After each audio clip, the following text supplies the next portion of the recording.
friends, here to talk about the latest challenge content in MCOC, the Epoch of Pain, and this Ares boss, who's been an absolute nightmare for most of us to deal with. So there are three key challenges in this fight. One is quickly identifying which special Ares is throwing. Number two is making the connection to what is the correct counterattack sequence that corresponds to that special. And then number three is actually inputting, executing that counterattack sequence with the right rhythm. So I'm going to focus really just on the first challenge there, the quick identification of the special. Most of us have probably, to this point, been focusing just on the color of the weapon that Ares is using in order to identify the special. It's the orange axe, the SP1, and then it's the blue sword for the SP2.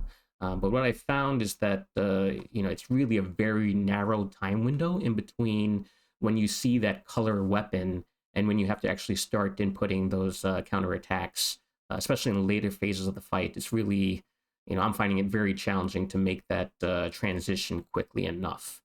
So I'm going to focus on looking at some footage here. This footage is from very, very skilled content creator, Masked Legend. He posted this solo, actually, of Spider-Man 2099 against Ares. Very, very skilled. So if you're not already subscribed to him, please do check out his channel.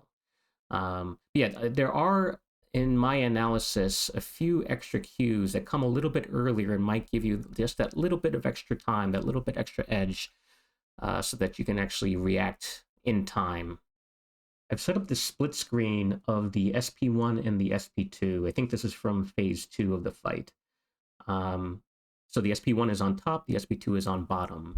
And we're just going to go through at a very slow pace, even frame by frame in some cases, so that we can really pick up on every detail here that might be useful to us. So I'm going to start scrubbing through this. You can see there are going to be some minor differences just due to the camera angle, depending on the position of these players in the stage at the particular time. So not every single difference is going to be meaningful, but I'm just going to talk about the ones that actually are meaningful. So for example, right here, you can see the shield is maybe a little bit angled different. That's not meaningful. So let's scrub a little bit further. And you can see that his eyes start glowing with an orangish red in both top and bottom. But as we go a little bit further, we still have that red glow, still the same point. But then right here, you see that in the SP2, it actually changes to like a yellowish glow, and it's such an intense glow that it actually illuminates his head and chest, his upper chest. And that'll go away quickly. It's very quick, but even though it's just a single frame or so, you can see it's still, his upper chest is a little bit brighter. The flash is definitely very bright for just a frame. So it's harder to pick up when we're going to look at it in real time, but it still is there. It is still noticeable. So that's the first thing, is that in the SP2, it's not just the orange glow of the eyes. The orange changes to a very bright, intense yellow. Okay, so now he's going to end his point. He's going to go into his kick. The animation's pretty similar here, but it is going to change right after the kick. So you can see the screen flashes brightly in both SP1 and SP2, but now right here, you can see that in the SP2, both arms are reaching up here. I'll just zero in on that. So both arms here are up, whereas in the SP1, it's only his left arm that's raised, and his right arm is roughly at chest level. So I think Seaton also did mention this in his video, but it's easier to pick up here that you're actually seeing this side by side. So now he's going to go for his weapon, and now it's the first time that you see that blue flash in the bottom. We don't even see the orange flash yet, but a couple frames later, I think we'll start to see that orange flash. Yes, so now you see the weapon. So you can already tell, hopefully, that if you are able to key off of the arm raise, or even better, that yellowish flash, I guess either the presence or absence of the yellow flash that would indicate the SP2, that's definitely going to give you at least a tenth of a second, maybe even close to half a second in some of the earlier phases, and that's a huge advantage. So let's go ahead and just go back and see that now again in real time. So I'll start this up. Did you catch it? Let's see. I'll scroll back again and just stay laser focused on the head and upper chest region and see if you can catch, in the top portion, the absence of that yellow glow, and the bottom portion, the presence of that yellow. All right, one more time.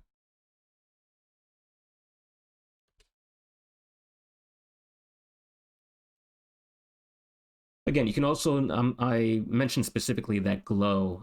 You can also go off of the arm raise as well. I found that not to be a huge advantage. It does give you a few frames, but if you can get the identification of the glow going, that's really going to give you the biggest advantage.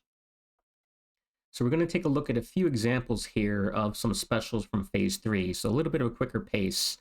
And now it's going to be full screen. So try to practice here. Again, just really zone in when he gets those 2 bars of power. Zone in on the eyes and the upper chest region and see if you can see either the presence of the glow or the absence of glow. So let's go ahead with this first example. So it's actually the very start of Phase 3. So once that indestructible ends, he's going to fire it off. So that was the SP1. So there shouldn't have been any glow, and the right arm should have stayed a little bit lower. Let's see a second example. That time we did see the glow, and both arms went up, and that's the SP2. Let's actually look at that one more time. So you see that little flash there on his chest? That's what you're really looking for. Again, either that it's there or that he ends that sequence, that part of the sequence without the flash. So on to the next example. No flash. That's the SP1. Another example. No flash. That's the SP1.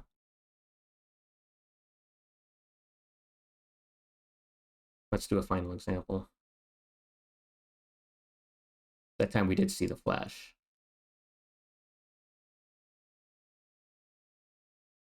Let's review that one again.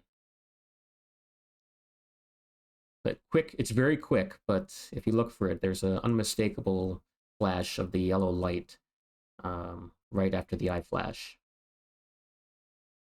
Once you think you've gotten a hang of spotting these specials, and you can loop through this, maybe it's handy to loop through those 5 examples that I gave in this video until you get the hang of it.